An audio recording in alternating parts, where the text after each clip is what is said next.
Imagine a world where artificial intelligence has taken over and a young human genius is used to power the system. Sounds intense, right? That's exactly what happened in today's recap movie, The Electric State. It is a gripping sci-fi story of survival, control, and rebellion. Sit back and enjoy the story. In the year 1990, Christopher, who is a child genius, surprised his teachers by completing a notoriously difficult test in just a few hours, one that allegedly took Einstein 3 days. After the test, his older sister, Michelle, considers college as his next step, but Christopher remains unsure of his future. As they leave school, a soldier spots Christopher's t-shirt with the image of Cosmo, a popular cartoon robot on it, and he sternly warns him about the growing tension between humans and machines. Within a short time, Cosmo, the beloved animated series, is cancelled as anti-robot sentiment surges. We then learn that robots were originally developed by Walt Disney in 1955 for theme park use. However, over the decades, they became essential to global industry. Initially obedient, the robots eventually started demanding for rights, and this movement was led by a charismatic figure named Mr. Peanut.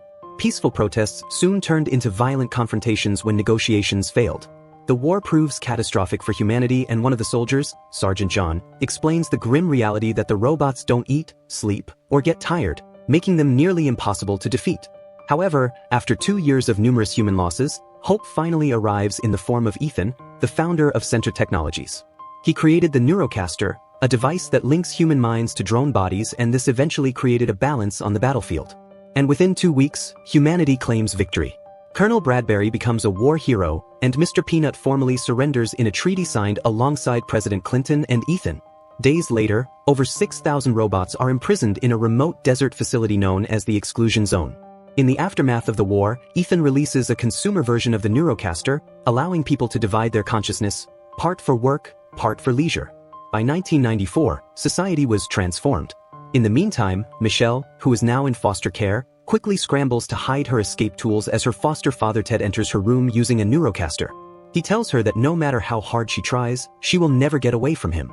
During their tense exchange, Michelle points to Ted's growing stash of black market goods and tells him that stealing from the exclusion zone is illegal. Later on that day, she attends class, where even the teacher operates remotely through a Neurocaster suit. Students are forced to wear helmets for neurotherapy, but Michelle refuses and she is sent to the principal's office. When the principal reviewed Michelle's file and saw that she is an orphan, she assumed that Michelle had lost her family in the war. But Michelle tells her that it was in a car accident. In the end, the principal insists that neurotherapy can help suppress painful memories, and this makes Michelle briefly recall a childhood moment on the beach with Christopher, where she once tried to comfort him. But she still ends up rejecting the therapy and eventually goes home. That night, Michelle is haunted by a dream of the fatal car crash. She recalls waking up in a hospital and seeing a doctor watching over her, someone she was unable to make out his face. Suddenly, a noise outside startles her awake.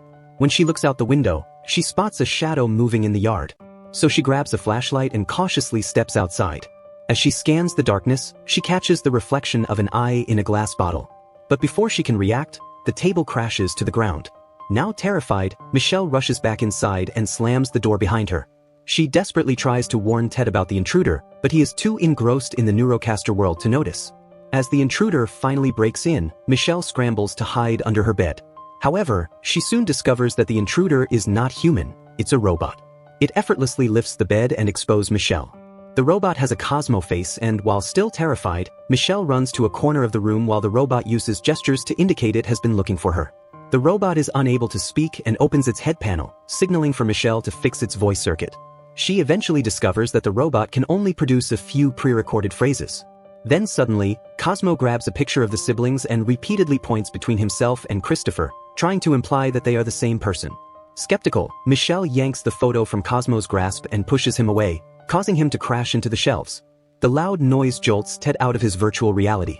Rushing into the room, he finds Cosmo and immediately blames Michelle for bringing a robot to his house. The heated argument continues until Ted shoves Michelle against the robot. That was when Cosmo makes a distinctive hand gesture, one Christopher used to do, making Michelle realize the truth. But before she can react, Cosmo forcefully pushes Ted against the wall. Enraged by this, Ted grabs a golf club and swings at the robot, but Cosmo effortlessly snaps the club in half and shoves Ted back, making him sustain an injury. In response, Ted rushes to call 911, but Michelle tases him until he collapses unconscious. With no time to waste, she and Cosmo rushes to Ted's car and the robot quickly removes the monitor from her ankle, freeing her. Michelle, who could not drive, struggles but eventually manages as Ted pursues them through his neurocaster. The car eventually knocks Ted off, allowing Michelle and Cosmo to escape. By morning, the car had a flat tire and they were forced to a stop. When Michelle checks the trunk for a spare, she only finds that it is also unusable. Frustrated, she bombards Cosmo with questions. Through gestures and a discarded Dr. Pepper can, Cosmo tells her that Christopher is alive and controlling him remotely. He then points toward a Center Company logo on a roadside signboard. In a flashback, Michelle recalls waking up after the accident and suddenly remembers Dr. Amherst, the man who told her Christopher had died in the hospital. Now, she is convinced Christopher is being held somewhere inside the exclusion zone. To infiltrate such a dangerous area, Michelle searches Ted's car for clues. Soon, she finds a package with a sender's mailbox in New Mexico. Believing this sender might have information, she and Cosmo decide to track them down. To avoid detection, they sneak onto a train for part of the journey and continue on foot. In the evening, Michelle stops at a store for food. But as she exits the store, she spots an approaching truck and pulls Cosmo into an alley to hide. The truck's driver, John, retrieves some money from the very mailbox they were looking for. Moments later, a man using a neurocaster approaches John to buy a gun but unexpectedly turns the weapon on him. However, before he can fire, an electric shot disables the neurocaster.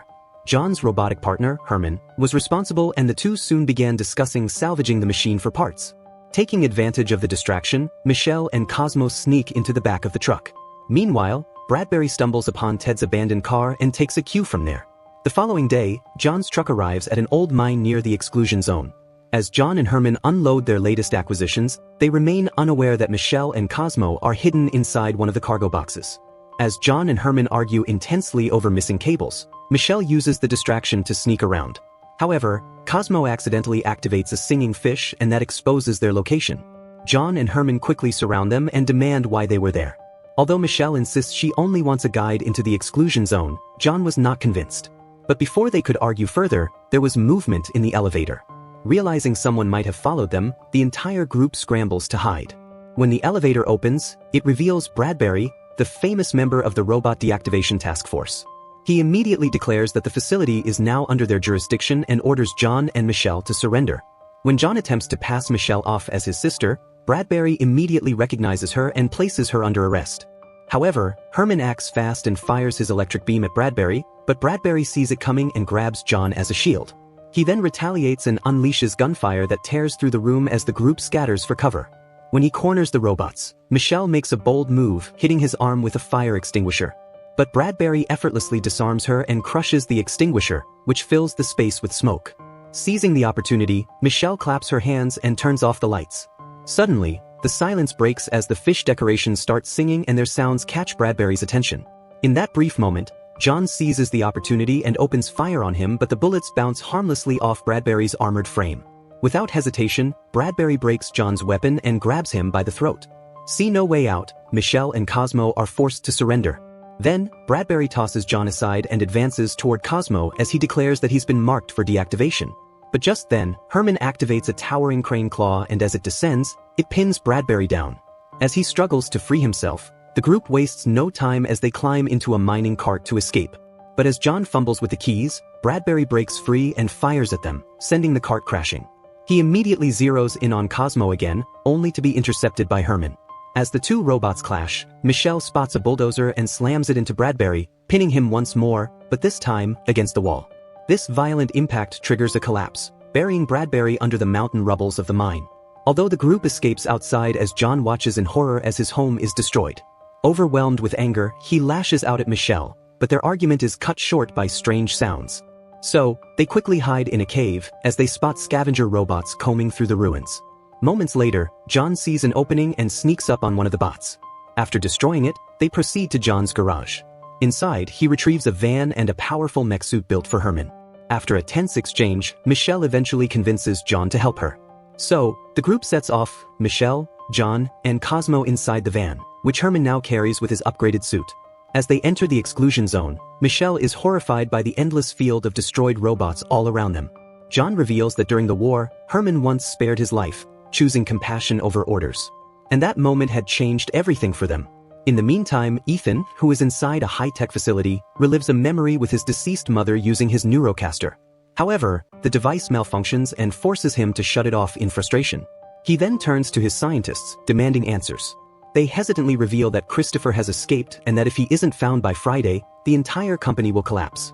In his attempt to salvage the situation, Ethan meets Bradbury in the virtual world.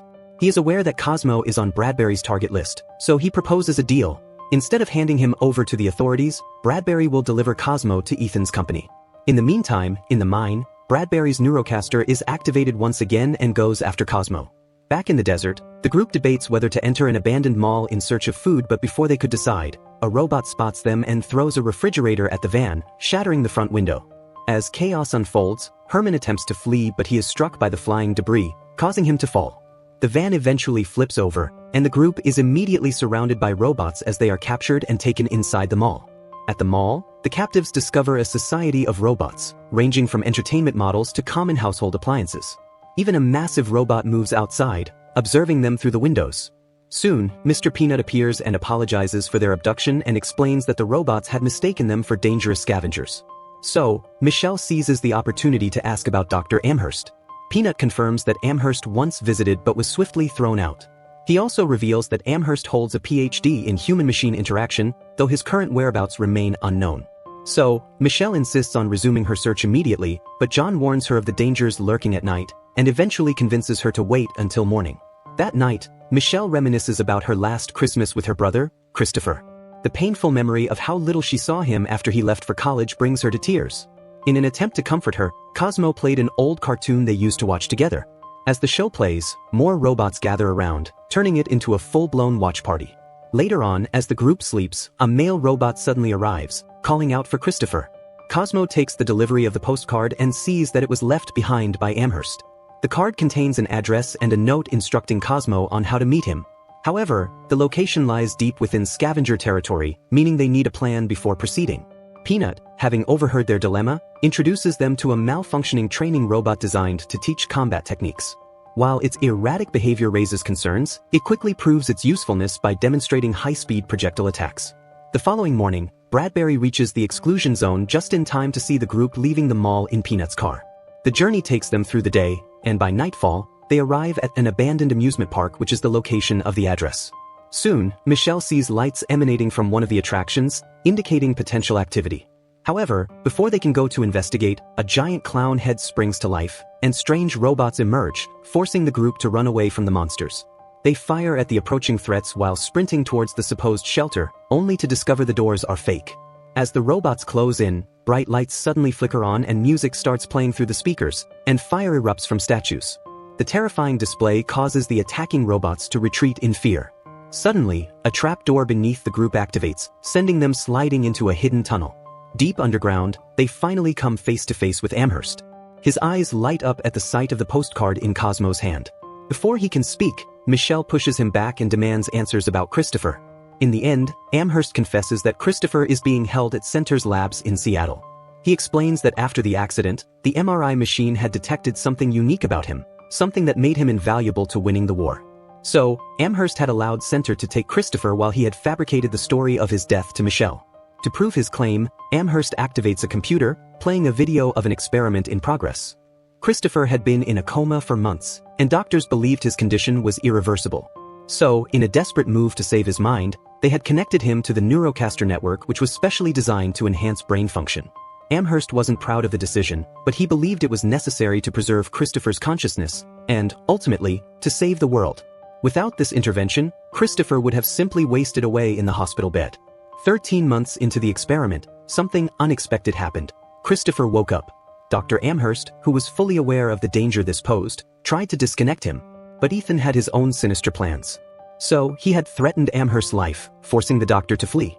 But before disappearing, Amherst had left Christopher with access to the outside network and the coordinates to a hidden mall, a sanctuary for rogue robots.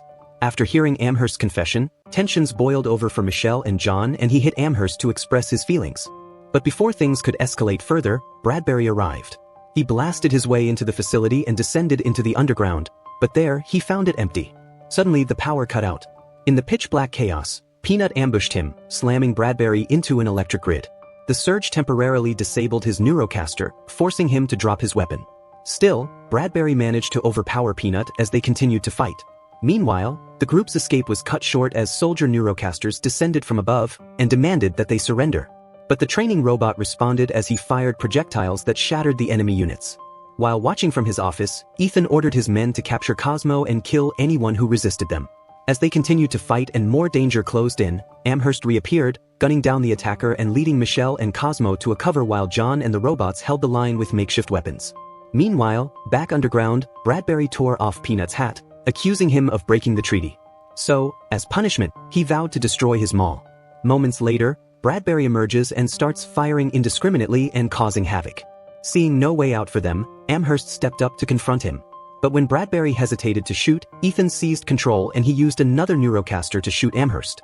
As Amherst fell, Bradbury stood frozen and for the first time since the war, he began to question the morality of the war he was fighting. Meanwhile, Michelle and Cosmo attempted to escape but were quickly surrounded. One soldier restrained Michelle while another grabbed Cosmo and ascended into the sky. In a sudden turn, Bradbury fires at the soldier holding Michelle and then tells her to escape before vanishing himself. The next day, the group returned to the mall only to find it in ruins. Most of the robots have been destroyed. Elsewhere, Cosmo was delivered to the Centa labs, where he was reunited with Christopher's body. As Ethan integrated him into the system, Bradbury discovered the horrifying truth: Cosmo wasn't just a robot. Furious that he had been manipulated, he confronted Ethan. But Ethan remained undeterred and reminded Bradbury that sacrifices were necessary for progress. Meanwhile, back at the wreckage of the mall, John urged Michelle not to give up, promising to stand by her side if she chose to keep fighting. So, Michelle checks Amherst's computer and discovers it holds the codes to leave the exclusion zone and the exact location of the Centa lab. The system also reveals a shocking truth: disconnecting Christopher would shut down the entire Neurocaster network, bringing the company to its knees. Just then, Peanut arrives, reminding her that he had signed a treaty for peace. But Michelle points out the recent attack on the mall, proving the treaty is now worthless. Convinced about this, he joins their mission. So that night, they take a convoy of abandoned trucks as John, Michelle, and the remaining robots leave the desert and head toward Seattle. Along the way, Herman finds a new giant suit, which he later uses to attack the Centa labs as he hurls cars at the park towards the windows, cracking them. Inside, Ethan immediately dispatches his soldiers. So, Herman and John cease the opening and act as bait, leading the soldiers away from the building while Michelle and Amherst's computer sneak inside the facility unnoticed. John fires at the approaching enemies while Herman crushes them with his massive fists. But one of the Neurocasters self-destructs and overturns Herman's suit. As a soldier tackles John, Herman unveils a second suit hidden inside the first and rescues his friends so they can continue their fight. Once the soldiers are far enough, the remaining robots join the battle. While watching through surveillance cameras, Bradbury sees the uprising. Furious, Ethan rushes to his office and puts on a secret helmet, giving him full control over a massive, powerful Neurocaster. He then enters the battlefield and starts to effortlessly eliminate most of the robots. Meanwhile, in the main lab, Amherst's computer simulates an erratic, violent robot and successfully scares off the scientists. Michelle finally sees that her brother is alive, but to communicate with him, she will wear a Neurocaster. In the meantime, outside, Bradbury approaches Peanut and reveals Ethan's location, telling him that he has found someone even less human than a robot. With that, Bradbury disconnected himself from the system, officially withdrawing from the war. Inside the lab, Michelle puts on the helmet and is instantly transported into a memory of her last Christmas with Christopher. She tells him she wants to save him, but he reveals that his body is too weak and disconnecting him would mean his death. However, he doesn't want to live like this any longer and pleads with Michelle to do it anyway. Outside, Ethan continues his rampage, destroying everything in his path, including Herman's final suit. The attack leaves Herman critically injured, and though John races to his side, it's already too late. Suddenly, Peanut confronts Ethan in his office and tells him that they would have to renegotiate the treaty. In the meantime, back at the lab, Michelle struggles with the decision to disconnect her brother. Torn between love and reality, she hesitates, until Christopher tells her that it's the only way. Tearfully, she says her final goodbye and pulls the plug. In an instant, all Neurocasters shut down and this effectively ended the war and marked the robots' victory. John, in the meantime, is devastated by Herman's death. He was his only true companion. But just when all hope seems lost, Herman's head opens to reveal a smaller, functioning version of Herman emerging from inside. As the dust finally settles, the computers across the globe begin to crash, and breaking news reveals Center's unethical experiments on a human child. Public outrage leads to Ethan's arrest and sparks calls to abolish the exclusion zone. Now back in the desert, Michelle, with John and the robots, records a message encouraging humanity to return to reality. As the film ends, Cosmo is thrown into a junk heap and just the camera fades out, we see a subtle movement of Cosmo in a water reflection nearby. And that wraps up the story of the movie, The Electric State, a haunting look at what happens when technology crosses the line. If you enjoyed the recap, don't forget to like, subscribe, and hit that bell so you never miss another video from us. Thanks for watching and see you next time.